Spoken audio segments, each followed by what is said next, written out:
Kiran, here we are, Sharjah International Photography Exhibition 2022, and last year you were here doing workshops and portfolio reviews, I think. That's right, yeah, with the TAPSA scholarship. Right, so did you realise last year you were going to come back and exhibit this year? No, I really didn't, honestly. I mean, it's just fantastic to be back. Just fantastic to be here. It's like bigger and better this year. Yes. And it's just a huge honour to be here amongst everybody else. Yeah, because it is kind of cool, isn't it? Because I know last year you really enjoyed being here, meeting everybody, seeing all the work, and just sort of being a part of it. Yeah. But now to actually be an exhibitor, it's got to be. Yeah, no, it's a huge honour, you know, and it's fantastic too. I mean, it's such a great environment to be in. And just, you take so much from it, you know, just talking to colleagues, and it's such a rare opportunity to be amongst so many like-minded people. Yeah. And it's just fantastic, hugely inspiring, and and then to see your own work up there, you know. That's got to be the cherry on the top there. It's amazing as well, because it sounds really silly, but you don't often get to see your work in printed form. You're always looking at it on a screen. And to actually step back, and the quality's incredible. Yeah. And to see it, it's fantastic. You know, the word I've heard the most from photographers in my interviews is pride. Very proud. And a couple of, I hope I don't, this doesn't seem strange, but I'm really proud of my work. Well, no, absolutely. I mean, you can see it as a whole, and to be, for me especially, you know, to be a part of it, it is huge with great pride. I think it's a good word to use, actually. Yeah, and you know, what I find interesting also with you guys here chatting away is it's like the Xposure family, and everybody says this is very different from a lot of different events, because everybody's sort of together. We're having breakfast and lunch and dinner and going to events together and riding on the bus. So you're always ending up in quite an intimate situation with somebody. It's really interesting you say that, because I had a conversation with someone yesterday, and we said the same thing. It is like a family. Yeah. And you know, it's very intimate, and it's great, and everyone's so friendly too. Yeah. And I think because you spend that amount of time with people, it does really forge a bond and relationships, and you can have sort of much more in-depth conversation. There's no time pressure, and everything flows very organically and naturally. And you know, for 7 days to be here, it's just it's amazing, and you know, mind-blowing at the same time, hugely inspirational. Yeah, I mean, look around us. This is what I think is one of the hardest parts to me, is where do you look? Yeah. I mean, let's just take a 360 where we're at, you know, I mean, there's this, you know, like you say, mind-blowing images all around you. And then you're one of them. I try not to think like that, but But it's great, and you know, just everybody brings something different to it. Well. That's the other thing. There's so many different genres and photography too. It's just I mean, you know, words can't describe it. You really got to see it yourself, I think. Yeah. But I do think it's a very premeditated component Simon and Salah have built into this.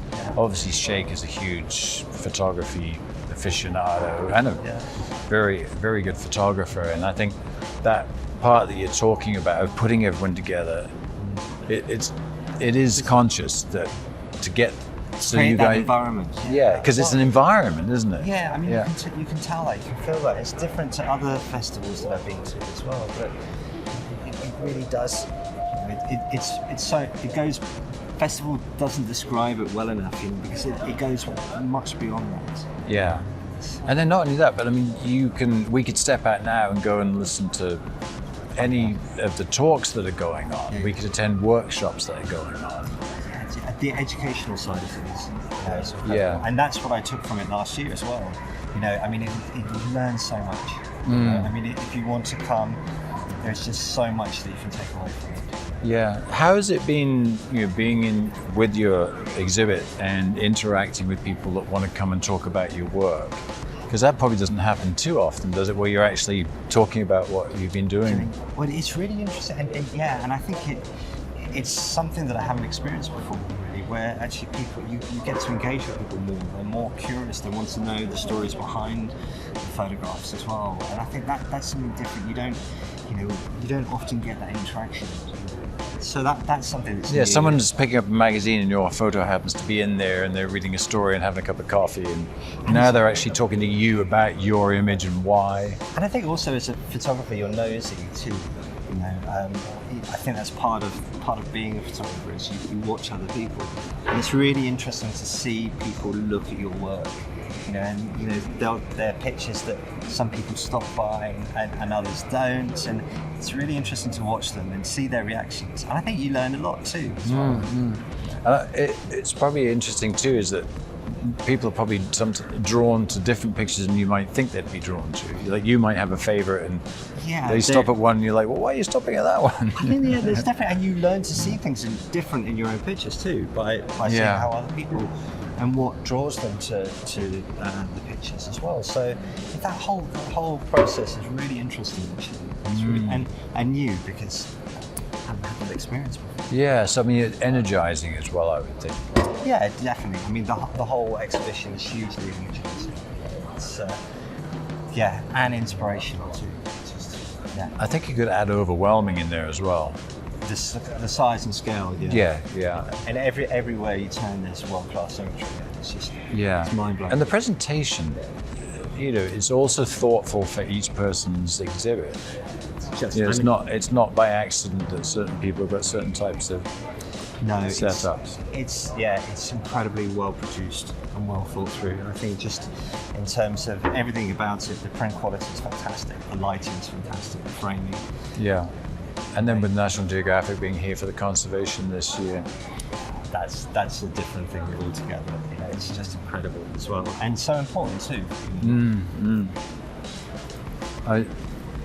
Did you get a chance to attend the summit today? Yeah, but it's so important that these things are discussed, and it's really clever as well, the way that it's brought together, and you've got this juxtaposition of different stories and storytellers through photojournalism, and then the conservation side of things, which arguably is going to be the biggest story of the century.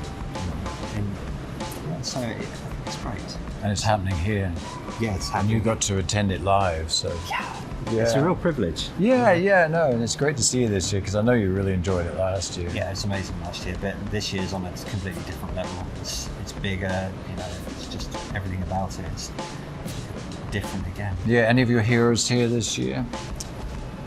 James Lashway, just what a legend. And you walk through his exhibition, it's just incredible. Impossible, isn't it? I mean, you just. It's mind-blowing. Yeah. And then the next thing is you might find yourself sitting next to him on the bus going to an event. Yeah, I saw him at breakfast. Just it's having bizarre. breakfast with him. Yeah. It's fantastic. Well, what say thou we'll pop in and talk about your exhibition if you like.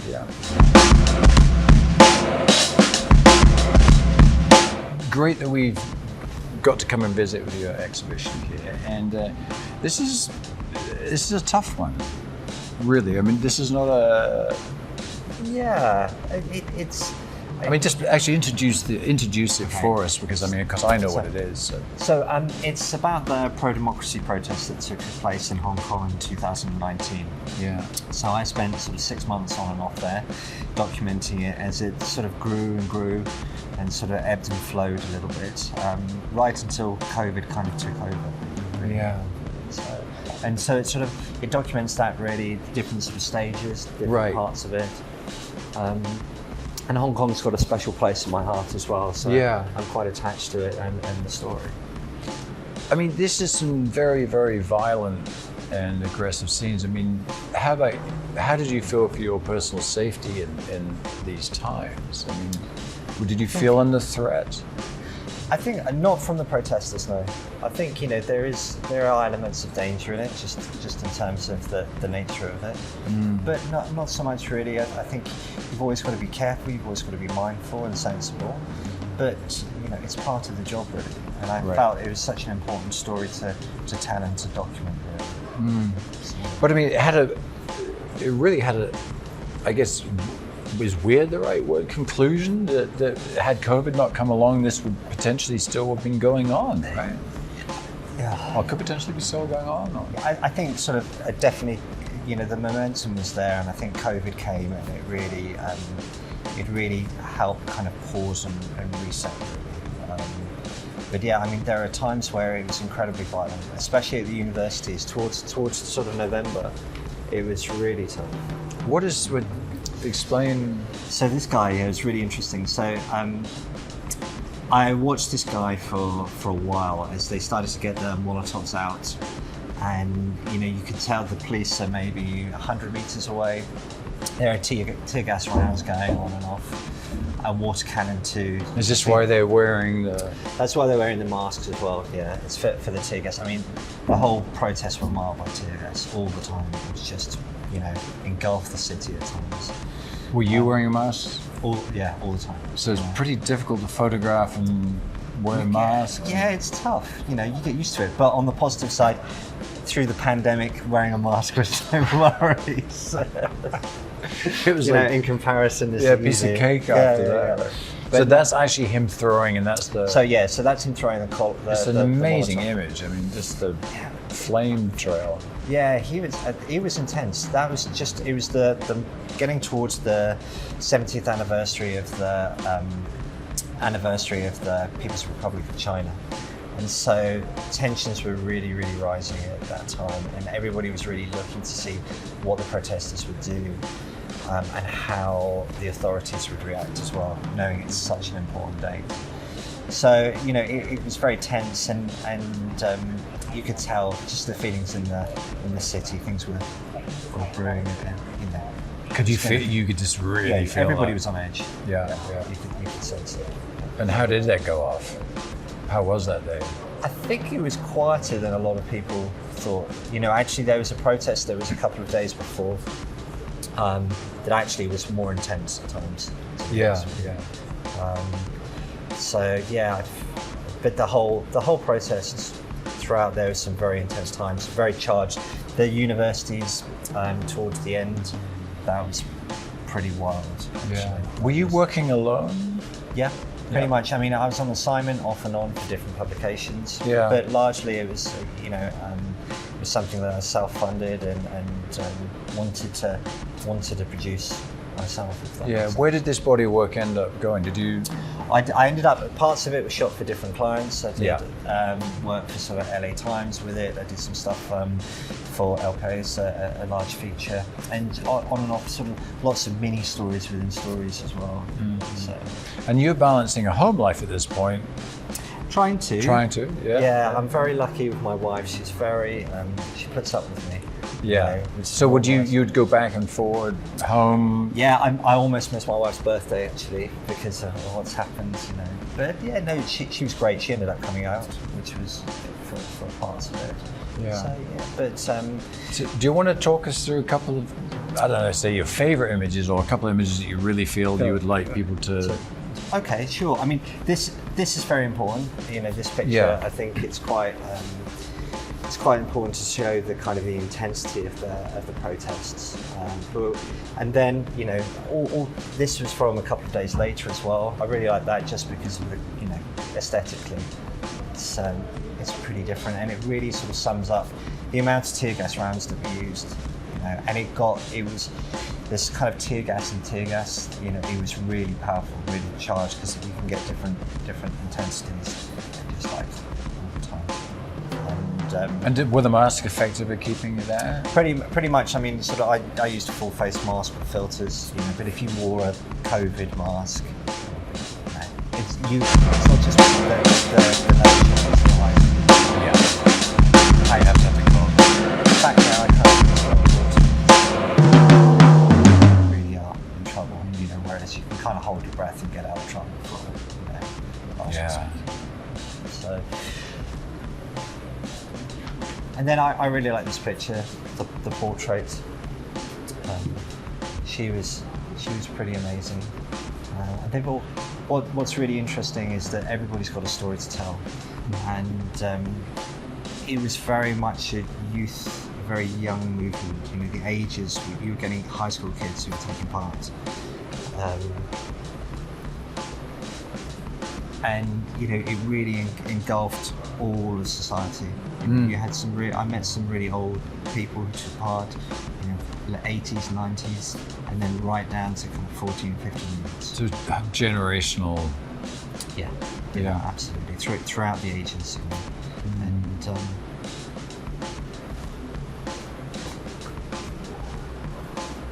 And then the other picture I'm very fond of is this one over here with the flower. Okay. Before we go there, can I just ask you one question? So, are you walking backwards at this point to get out of the way, or are you going to stand still and let them go around you? At this point, they were coming towards me, so I can't remember what I probably turned when they got to a pretty close distance, and then go back. Yeah. But generally speaking, you do spend a lot of time walking backwards. Yeah.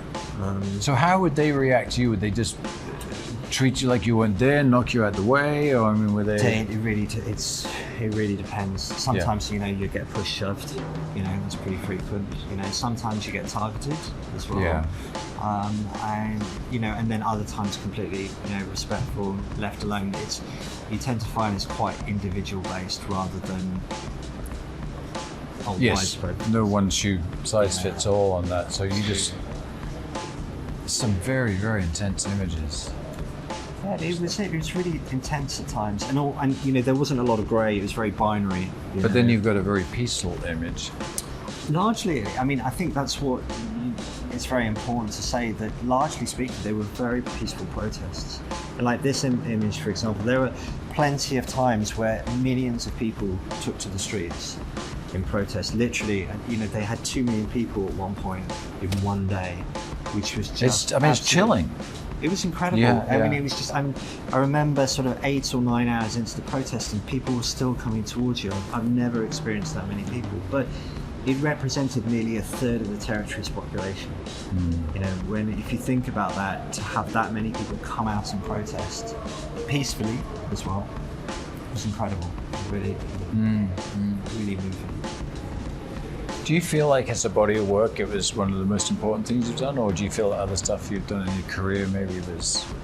I think to date it's probably one of the most important things, especially to me personally as well, because it's quite a story that's close to my heart.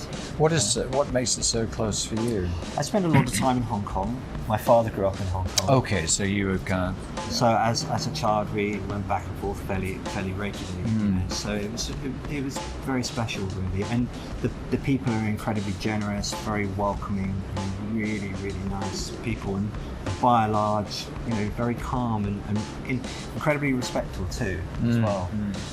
And so when I remember the first time, I think one of the first marches, they had 1 million people who took to the streets.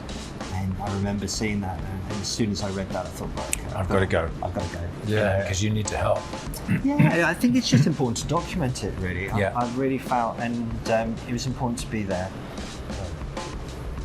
Have the people of Hong Kong seen your work in any shape, other than the stories, I guess? But. Yeah, no, and it's won quite a few awards. So there, a couple of times it's been picked up in the local press now, and received very well, and lots of nice messages.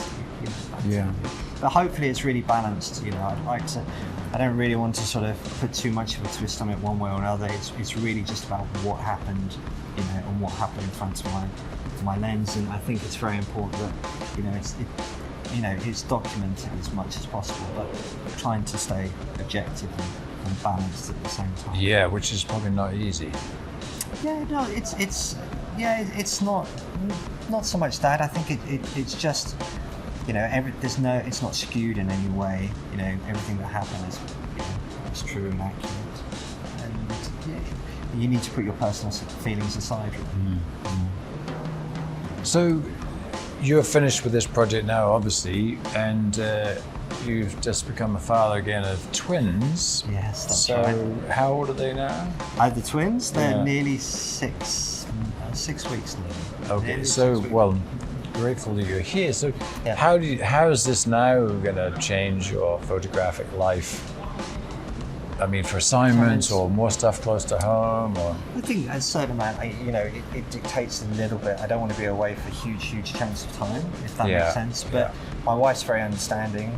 We've had some very frank conversations. She's more supportive than me. I kind of feel that I need to be there more than perhaps she wants to get rid of me. I don't know, but right. I think we both understand the importance of the work, and with that, the need, unfortunately, to travel. When I can do stuff locally in France or close to home in Europe, I'm working on a couple of long-term projects. Can you say anything about those? Yeah, I mean, one of them's about sort of migration. And the refugee crisis that's happening in Europe and particularly in France at the moment. Yeah. So that's something I feel quite strongly about, and again needs to be documented. And especially recently, there was a really nasty incident in the Channel where 27 people lost their lives. And I think it's important that it keeps to be in the public eye, because you'll see that with the stories, there's a lot of attention suddenly when that happened in November. But then suddenly it just drops off the public agenda. Well, it's like squirrel, next thing, right? Yeah, and nothing happens, nothing changes. It's sort of an outcry, and then people are still crossing the Channel. They've got no real means in where they're in Calais. They're harassed by the police. They live in appalling conditions. It doesn't solve the problem. And the governments need to engage and discuss more. And it's just kind of hidden away from public eye. So I think that's really important. And then I've got a couple of other long-term projects. So I'd like to get back to Asia when I can, when restrictions and travel becomes a little bit more open. But it's a lot of work to do. Right, and then hopefully one of your next projects will be a gallery of future years here. So I'd love to be a part of it. Yeah. Again, it's just incredible. And when you see the work of James Nosway and others, even Mohammed has been great. Yeah. It's something that I'd really like to do more of. Yeah, well, great to have you here. Thanks, Neil. It's great to talk to you. It's nice to see you again. Yeah, that's fantastic.